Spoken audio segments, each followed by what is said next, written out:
অৰ্থাৎ ছোৱালী 4জনী ছোৱালী ডাঙৰজনী ছোৱালীয়ে কিছু হাজিৰা কাম কৰে আৰু ঘৰখন চলাই নিব লাগিব দেউতাকৰ সকাম অকণমান নিয়ম কৰিব লাগিব গতিকে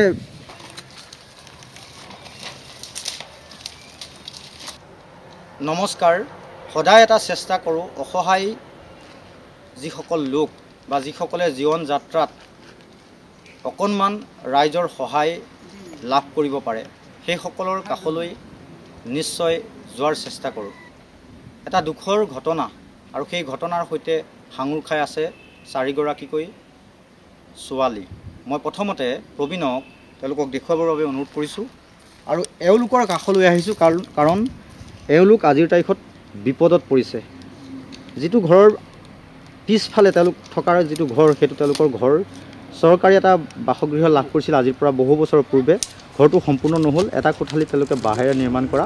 আৰু এই ঘৰটো হাতীয়ে ভাঙি থৈ গ'ল তাৰ লগতে এই যে 4গৰাকী ছোৱালী এই মুহূৰ্তত আপোনালোকে লক্ষ্য কৰিছে তেওঁলোক আজিৰ তাৰিখত পিতৃহাৰা আৰু মাতৃহাৰা আজিৰ পৰা 3 দিনৰ পূৰ্বে তেওঁলোকৰ পিতৃৰ বিয়োগ ঘটিছে পিতৃৰ মৃত্যু হৈছে আজি 2 পৰা 3 বছৰ ধৰি মাতৃ তেওঁলোকৰ লগত নাই গতিকে আজিৰ তাৰিখত এওঁলোক বিপদত পৰিছে আৰু যিহেতু পিতৃৰ বিয়োগ হোৱা আজি 3 দিন হৈছে গতিকে তেওঁলোকে আগবাঢ়ি যাবলৈ এতিয়া তেওঁলোকে এটা অন্ধকাৰ দেখিছে ভৱিষ্যতে কাৰণ আজিৰ তাৰিখত সামাজিকভাৱে যি নিয়ম কৰিব লাগে সেই নিয়মৰ কাৰণেও তেওঁলোক বিপদত পৰিছে থমকি ৰ'ব লগা হৈছে মমায়েক আছে মমায়েকে সহায় কৰিছে গাঁওবাসীয়ে সহায় কৰিছে গতিকে ৰাইজে যদি এওঁলোকক অকণমান সহায় কৰে হাতত এখন পাছবুক আছে মই তেওঁলোকৰ পৰা কথাবোৰ জানিম আচল কথাবোৰ জানিম দেউতা ঢুকুৱা কেইদিন হৈছে 4 দিন হৈছে তোমালোকৰ ঘৰত এতিয়া কোন কোন আছে অকল 4টা ভণ্টি 4টা ভণ্টি তুমি কি কৰা এতিয়া কিবা কৰি আছা নেকি দিয়া বগানত কাম কৰোঁ হাজিৰা কাম কৰা এতিয়া কি বিচাৰিছা ৰাইজৰ পৰা কি বিচাৰিছা তুমি ৰাইজৰ পৰা এইটোৱে বিচাৰোঁ কি সহায় কৰি দিয়াটো এতিয়া যিমান পাৰে কৰিব পাৰে দেউতাৰ কাম কাজ কৰিব যি ঢুকুৱাৰ পিছত নিয়ম কৰিবৰ কাৰণে কিছু দুৰ্বল হৈছা নিশ্চয় তোমাৰ নাম কি সমাৰি তেলে তুমি কোন শ্ৰেণীত পঢ়া ক্লাছ 4ত কোন স্কুল LP স্কুল ইয়াৰ কাষতে দৈগুং পুৰা বাংলা LP স্কুল তোমাৰ নাম কি তুমি পঢ়ি আছা নাই তোমাৰ নাম তুমি পঢ়ি আছা নেকি খুশবু ৰুমা আৰু কি নাম চমাৰী খুশবু চমাৰী আৰু ৰুমা আৰু তোমাৰ নামটো উমা এই 4গৰাকী তেওঁলোকৰ নাম আৰু তেওঁলোক আজিৰ তাৰিখত যথেষ্ট কষ্টত আছে মই এইভাবে এই পৰিয়ালটোৰ কাষলৈ আহিলোঁ ঘৰটো হাতীয়ে ভাঙি থৈ গ'ল দেউতাক ঢুকুৱা আজি 4 দিন 3 পৰা 4 দিন হৈছে 4 দিন আজি 3 দিন এওঁলোকে যি সামাজিক কাম কাজ কৰিব লাগিব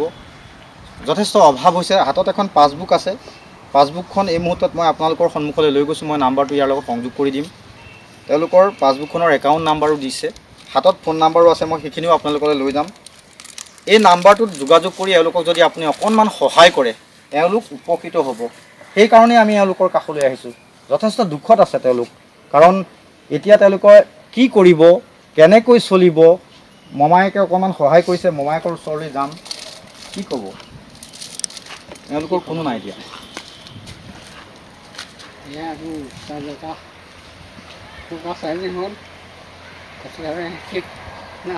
বেয়া থাকে চাবলৈ সহায় কৰিব পাৰে তেনেহ'লে ভালে আছে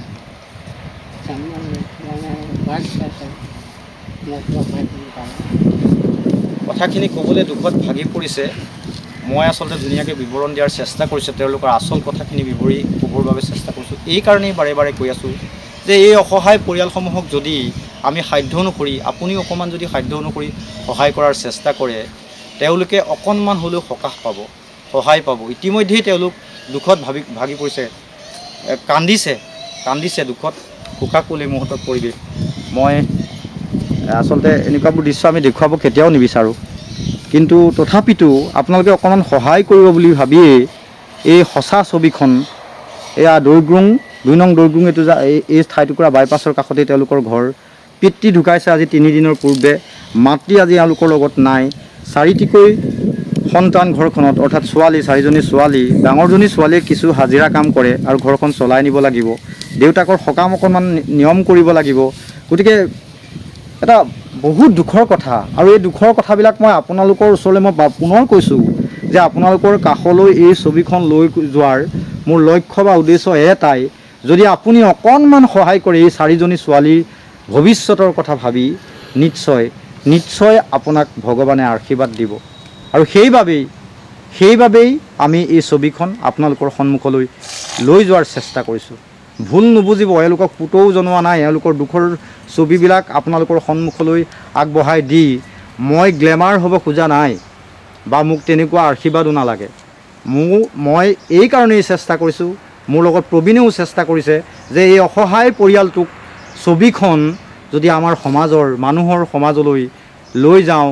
নিশ্চয় সমাজত বাস কৰা মানুহে অকণমান তেওঁলোকক সহানুভূতি দেখুৱাব, অকণমান তেওঁলোকক সুখ দিয়াৰ চেষ্টা কৰিব। ধন্যবাদ জনাইছোঁ।